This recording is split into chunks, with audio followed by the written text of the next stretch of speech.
കാരണം വെച്ചാൽ സ്റ്റോക്ക് മാർക്കറ്റുമായിട്ട് ബന്ധപ്പെട്ട് നമ്മളൊരു ട്രെയിനിങ്ങിന് ഇറങ്ങുമ്പോൾ ഇപ്പോൾ ഉള്ളൊരു പ്രശ്നം എന്ന് വെച്ച് കഴിഞ്ഞാൽ അക്കാഡമികളിൽ പോയി പഠിക്കുന്ന ഒരുപാട് ആളുകളൊക്കെ ഇപ്പോൾ നമ്മുടെ സ്റ്റുഡൻസ് 6ഉം 7ഉം അക്കാഡമികളിൽ പോയി പഠിച്ചിരിക്കുന്ന ആൾക്കാരുണ്ട്. അപ്പോൾ നമ്മളൊരു പ്രോഗ്രാമിനെ വിളിക്കുമ്പോൾ ഇവരൊന്നും സക്സസ് ആകാതെ അവരോട് പറയാൻ വെച്ചിരിക്കുന്ന മോശം വാക്കുകൾ നമ്മളെയാണ് ആദ്യം പറയുക.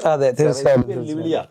നമ്മള് ഇതിന്റെ ഉള്ളിൽ ഇപ്പോഴും നിൽക്കുന്നത് എന്തുകൊണ്ടാന്ന് വെച്ചാൽ എന്നെ സംബന്ധിച്ചിടത്തോളം 10 മണിക്കൂർ പറഞ്ഞാലും 15 മണിക്കൂർ പറഞ്ഞാലും എനിക്കിത് മടുക്കില്ല. അപ്പൊ അവരുടെ എനിക്ക് ഭംഗിയായിട്ട് കൺവിൻസ് ചെയ്യാൻ പറ്റും എവിടെയാണ് ഇത് കണക്ട് ചെയ്ത് നിൽക്കുന്നത്, എവിടെയാണ് നിൽക്കുന്നത് എന്നുള്ളത്. അപ്പൊ ഇവരൊക്കെ കുറെ അനാലിസിസുകളാ പഠിക്കുക, ഫണ്ടമെന്റലും ടെക്നിക്കലും. അവിടെ ഒന്നുമല്ല ഇതിന്റെ ത്രെഡ് എന്ന് പറയുന്നത്. ആ ത്രെഡ് ഇവരെ ഭംഗിയായിട്ട് കണക്ട് ചെയ്യുമ്പോൾ അവർ ഭയങ്കര സാറ്റിസ്ഫൈഡ് ആവുന്നുണ്ട്. ഇപ്പൊ നമ്മുടെ ഗൂഗിൾ ബിസിനസ്സിൽ പോയി നോക്കുമ്പോൾ ഇവർ എഴുതിയിട്ടിരിക്കുന്ന എസ്സേ പോലെ എഴുതിയിട്ടിരിക്കുക ഇവര്. അപ്പൊ സാധാരണ ആളുകൾ ചോദിക്കും കാശ് കൊടുത്ത് എഴുതിപ്പിച്ചിരിക്കുന്നതാണെന്ന്. പക്ഷെ ഇതൊക്കെ അവർ ഉള്ളിൽ നിന്ന് എഴുതുന്ന കാര്യങ്ങളാണ്.